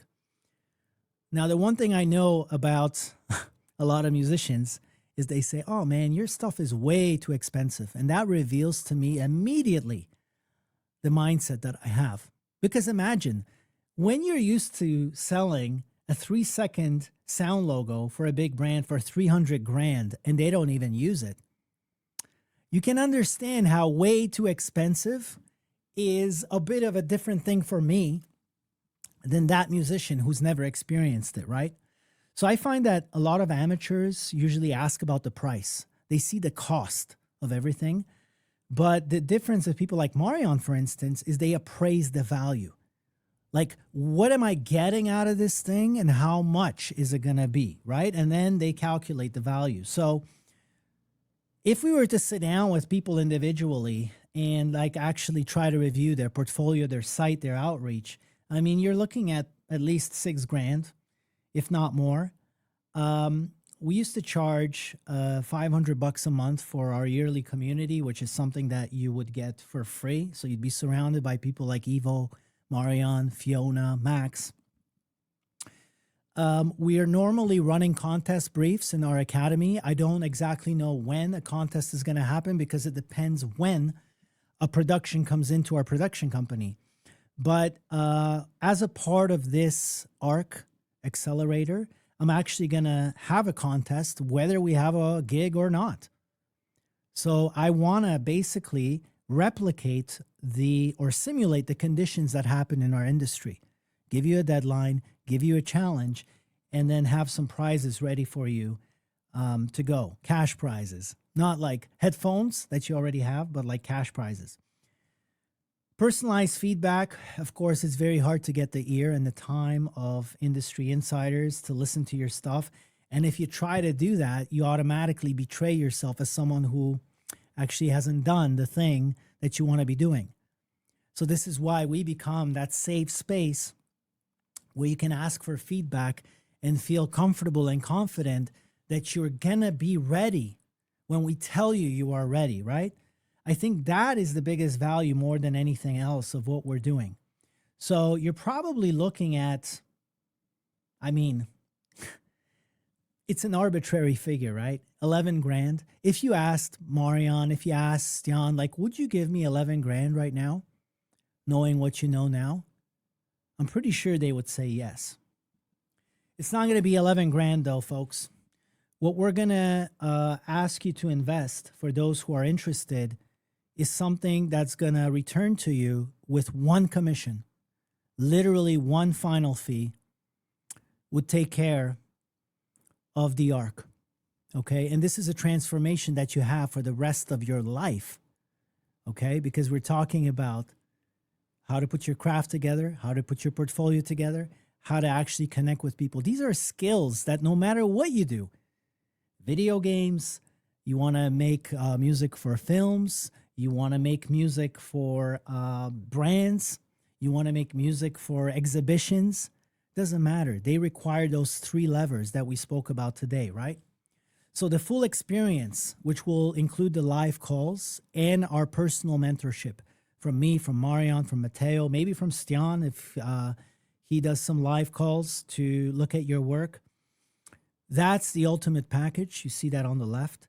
If you only want the curriculum, you trust yourself to apply the things that we teach, then we have the essentials package, which will not only give you the 12 calls from this ARC sprint that we do over the next 12 weeks, but you're also going to get the masterclass, which is 40 hours of content, and it's timeless content, folks. Believe me, I keep looking at it and I'm just like, this stuff is still true, and it's going to be true. Okay, because it's not focused on trends. What it's focused on is turning you into a source and solution for the marketplace so that people come to you, right? And then for any one of you who's actually a part of our masterclass or academy already, we're going to have a special alumni price at $500 as a show of appreciation for the fact that you've trusted us before. And I'm going to limit it to 10 seats. because I want to expose new musicians to this teaching and this knowledge and this transformational experience. All right. So again, one commission pays for all of this and then some, and then you're set for life because you've just reoriented yourself and your way of doing things. All right. The guarantee that I can give you is that we're going to get you commission ready in those 12 weeks, or we're going to keep going. All right.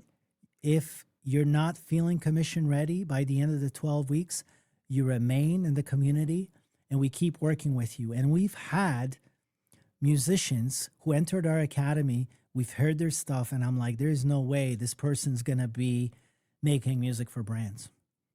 That's cynical Uncle Z. But then Mateo steps in. He's like, no, let me work with this person. Let me work with this person. You wouldn't believe. 6 months later, he's like, Uncle Z, you wouldn't believe. This person completely changed.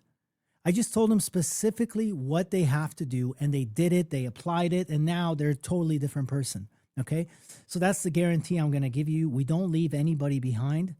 We are a family, and we commit to those who commit to themselves. That's probably very important to state at this point because I'm not anybody's nanny. If you don't care about your music career, if you're not willing to do the work, we're not going to be here sending you reminders to do the work. Okay? So our only condition for this guarantee is that you actually show up and you do the work. Now, the way you ask yourself, is this worth it? Is if this program lands you just a single commission, which it has for many of our students, everything after that commission is pure profit, right? So one commission, again, pays for more than this entire program. Now we finally get to the questions, folks. And I really want to salute everyone who is here, everyone who is still here, paying attention, listening. I want to bring Eden in here, but I see your camera is no longer working, Eden. Oh, there it is. She fired up her camera. Will we get to see Eden?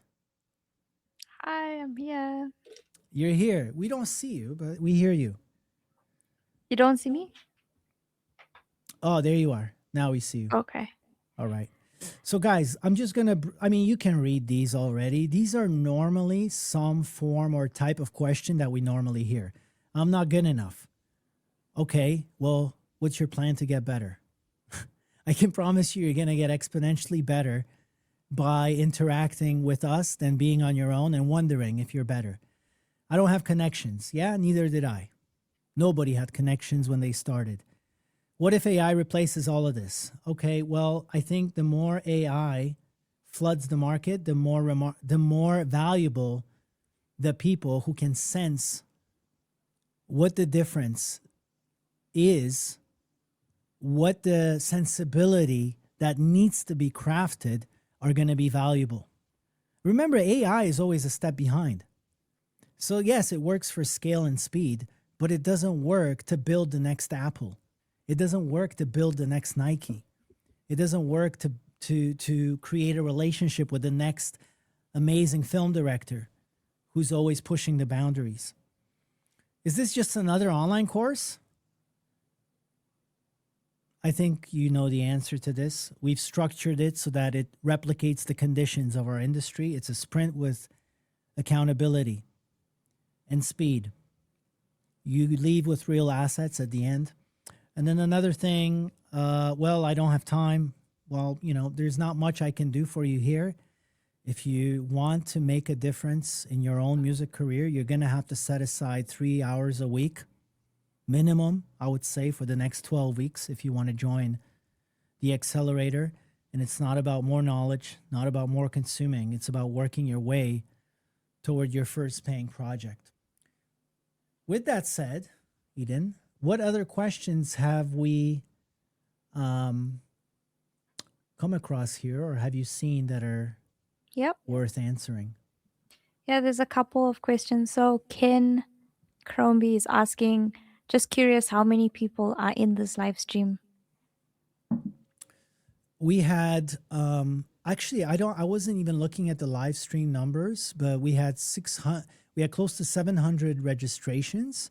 I don't know how many people showed up, actually. I think it was probably over 100, and now we're Yeah. down to 71. But I don't know what that how that would be relevant, to be honest. But that's what it is. I think 72 Yeah. right now. Yeah. And then quite a few people are asking what makes this different from sync licensing. Sync licensing is about the song. That's a lottery. You're talking about a music supervisor that needs the right track for the right cue.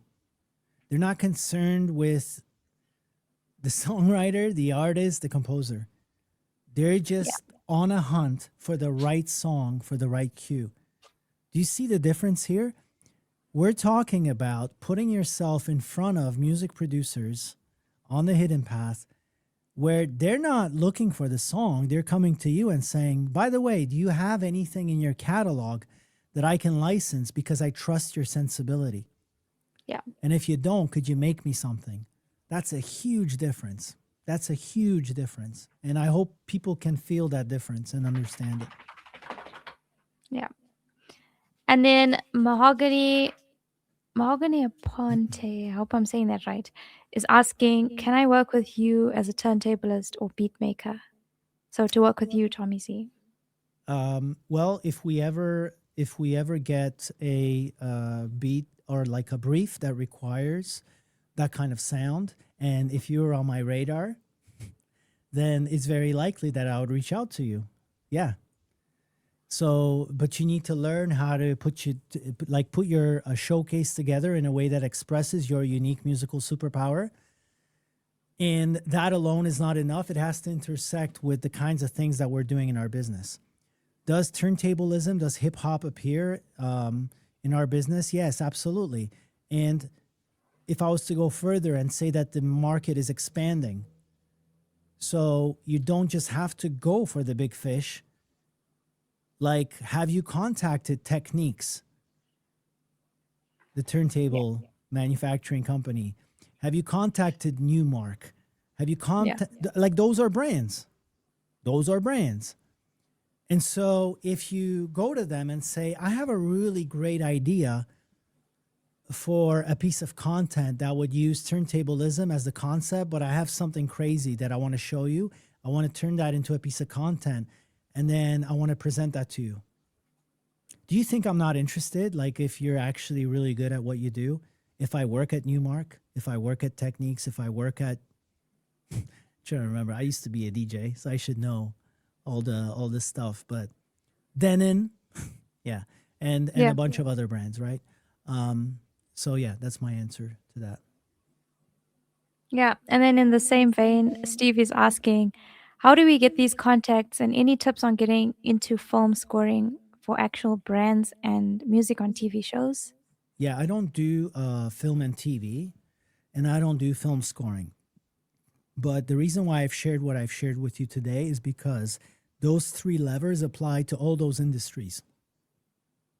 In other words, if you want to score films, or if you want to score video games, or if you want to be a composer for film and television, you're going to have to develop your craft in that unique niche. You're going to have to show that you're able to do that through your showcase, and then you're going to have to reach out to the right people. Our specialty is making music for brands, and we know that's where billions of dollars are, because brands spend literally billions of dollars on their advertising and marketing budget. So that's my lane. To score a film, it takes 6 months. If you're sitting with an indie film director, they probably have $1,000 to give you for sitting there for 6 months, putting up with them, while they tell you not to clash with the dialogue. So use a C note from Omnisphere patch. Thank you. That's not my idea of like excitement or creativity. So not to like knock, scoring films or whatever. I'm sure there's art to be made there, but like I just saw the difference. I'm like, the average campaign in ads takes like 2 weeks, which means that they come fast, they go fast. I can send an invoice fast. I can do like 3, 4, 5, 6 campaigns a month at that speed. Send 6 invoices a month. Try doing 6 films a month. Maybe it's possible. I don't know. I don't know enough about that business. I don't know anything about film and TV. Yeah. And then Peter asks, are they licensing music from you or they buying the master from you? Sometimes, a lot of times it's license. So it will be a kind of a license from the music house, meaning that the agency will ask the music house, although the brand will ask the agency, and the agency will ask the music house for a license.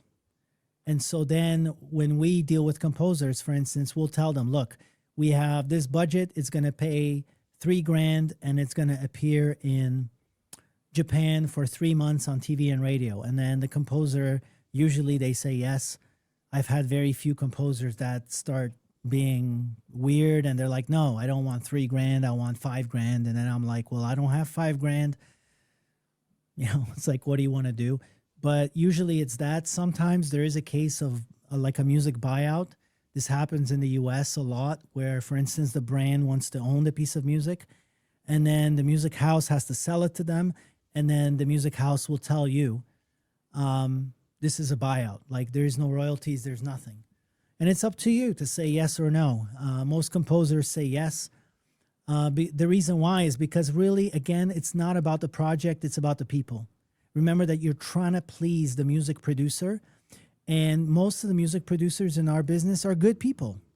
They're honest and they're fair, and they honestly, like, if they don't have the money, huge money, it's because the brand didn't set the budget very high. But if you please them and they're good people and there's trust between you, you're going to have 5K projects, you're going to have 3K projects, you're going to have $500 projects, you're going to have 10K projects. Focus on the person. They're the source of opportunity. If you look at the 10-year span of your interaction with that person, you're going to realize it's responsible for hundreds of thousands of dollars of revenue. Boy, are you going to be glad that you didn't nickel and dime the producer, who doesn't have control over the budget in many cases anyway. So, Yeah. And then Ken is asking, how do we deliver unsolicited music to people when we don't know yet what they're looking for? we know what they're looking for. That's the beautiful thing. If you go to TommyZ.co and you look at my reel, our reel, I should say, you can see what we're looking for. If you go to massivemusic.com and look at their reel, you can see what they're looking for. If you go to Butter Sound and Music, where Marion works, and you look at their reel, you can see what they're looking for. Guys, this is why I'm like, so, like, nobody talks about this part of the business, but it's so specific, so concrete. We know exactly what music houses are looking for. Just look at their reels and see if there's a musical superpower that you can display in that way, and then you know it's going to appeal to that music house. Yeah. And then Owen asks a quick question. If I'm not finished with the course yet, am I jumping the gun by getting involved in the master class? Do I finish the course before I get on the arc? So I'm assuming he's You doing don't the have making to. music for brands. You don't have to. You could get on the arc because the master class is always there. Yeah. Right? So those of you who are already on the inside of the academy, you have it forever. You can stay there for forever. The arc is just an attempt to address the issue that I'm having, that other people are having, which is like the curriculum sometimes seems overwhelming. And if nobody's on top of me to get it done, I don't get it done. So the arc is just a way of like, I'm excited about it because I get to show up like this every week and teach. And I give you homework. And then next week, you either show up with the homework or you don't. Up to you. But that's vastly different dynamic than like, I have 40 hours of content to get through, I mean, bless everybody who's done it. That's amazing discipline, but yeah, you can join the arc now. Yeah. And then Ben is asking, I've been a professional full-time guitar player for the past 15 years, and I've always found an opening. The doors and getting the connections is the hardest part. Is this something the masterclass helps with? Getting the connections is the hardest part. Yeah, that's what That he's was the saying. essence of the question. Yeah, it is the hardest part. And I think it is the hardest part. And I mean, we wouldn't be valuable if we didn't help you to position yourself in a way where it's going to make things easier. A lot of musicians make it too difficult on themselves because they put too much focus on themselves. That's the paradox. So we teach you how to take the focus off of yourself and on your prospective client and on the craft, on what's required, basically. You'd be amazed at how it takes the pressure off of you, because then it's no longer sales. It's sharing your craft and goosebumps with others who have the need and ability to pay for it. I know that sounds simple. I'm saying it as if I'm like hypnotized and programmed by it. It's a mindset. And I operate according to that mindset, and I teach other musicians how to operate according to that mindset. And there's ways to do it. I can't possibly teach it in less than a minute, but we are going to address it in the ARC, and the masterclass definitely addresses it. Right, Eden? I mean, Yeah. you've seen the curriculum. Yeah, it's intense. It's We like, might not get, by the way, to all the questions today, but I wonder if we could make the promise to the people who have asked a really good, valuable question that we like screenshot it or whatever. I think this platform will keep a record of these questions, and I literally pledge that to every good question, I will get back to you before the week is over. And if I don't do it, maybe Marion will do it, but someone who knows what they're talking about will do it. yeah, I think we're just left with 2 more questions. Sure. If I've missed anyone, I guess just repost your question and we'll get back to you. Yeah. So I hope I'm saying this name right. Giancarlo asks, does the composer usually keep the writer's share? Sometimes they do, sometimes they don't. It really depends on the agreement you have with the music house that is commissioning you. Yeah. And they all have different deals. Okay. So you have to arrange with them on a per project basis. Yeah.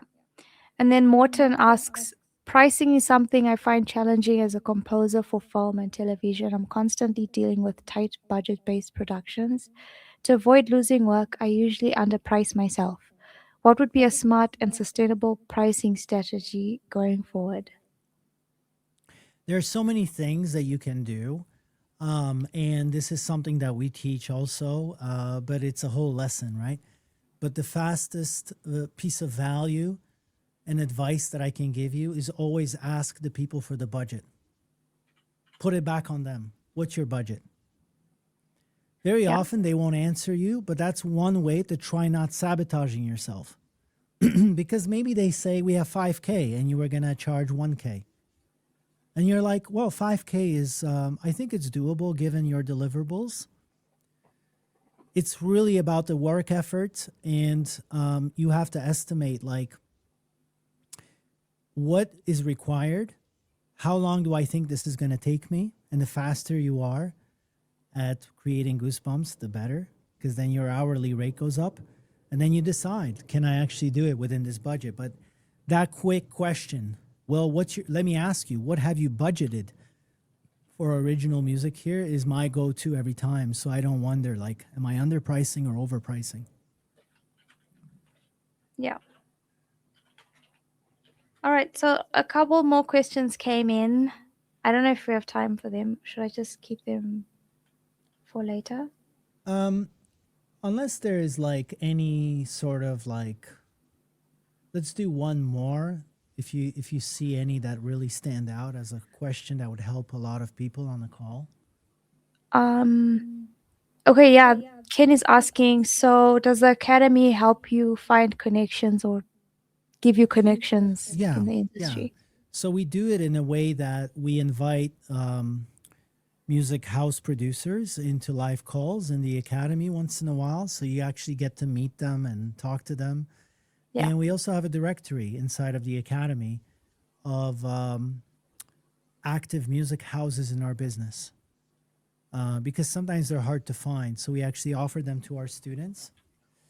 But again, the market has expanded like crazy. So more valuable even than the directory of the music houses that we provide for our students is just that knowledge and like kind of a mindset shift that I am now that I'm not just selling songs, but I'm selling my skills to places.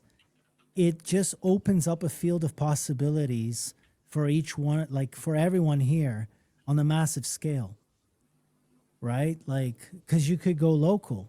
You could approach your Ministry of Culture, your local museum, your local business, and say, by the way, you know you're going to stand out on your feed with an original track, and your brand is all about tongue in cheek. Let's make something funny. Yeah. I have an idea for you. Show up with ideas, and you know you're going to open up possibilities. But as far as like the big leagues, we have that directory. And like that's how Marion got. Not only do we have the directory, but Marion actually came up with a playbook which describes exactly how he crafted his messaging on LinkedIn, the follow-ups on his way into the industry. So that's available as well within the curriculum, and I think that's priceless. By the way, guys, because I don't think we dropped a link in here, but the link is basically on your screen. If you want to go for the full program, we're only accepting 40 people. And the link for that is tommyz.co/arc. Maybe we can put the link in the chat, Eden, if you're able to Yep. type. And then for the essentials, if you want the curriculum only, it's tommyz.co/arc-essentials. And then anyone who's like alumni, who's already a part of the academy, just email us at support@makingmusicforbrands.com so we can verify that you're actually already a existing student with us. And then we'll send you individually the link to join us as an alumni with the discounted rate. But guys, before we go, I want to give you some hope here. Like, really, this is the future here, okay? And this is why I believe human creators will win. AI is going to get infinitely great at doing a bunch of shit. I know because I'm using it, guys. I'm using it to build websites, to create stuff, to do stuff. But ultimately, I decide what gets shipped. Yeah. As a human being. I'm the creative director. I'm the chef. They don't pay me to move the MIDI notes around by hand. They pay to get the goosebumps. So the more AI gets better at the fully polished, and people are like, hey, wow, how impressive, the more you're going to see like the raw, the lo-fi, the weird, the broken becoming the thing, okay? Because that's a uniquely human thing, the vulnerability. The emotional intentionality AI can't feel. Like, there's no soul. Hello, right? Music has so much to do with the soul. That's why Niels Fromm said, like, it's dead air, right?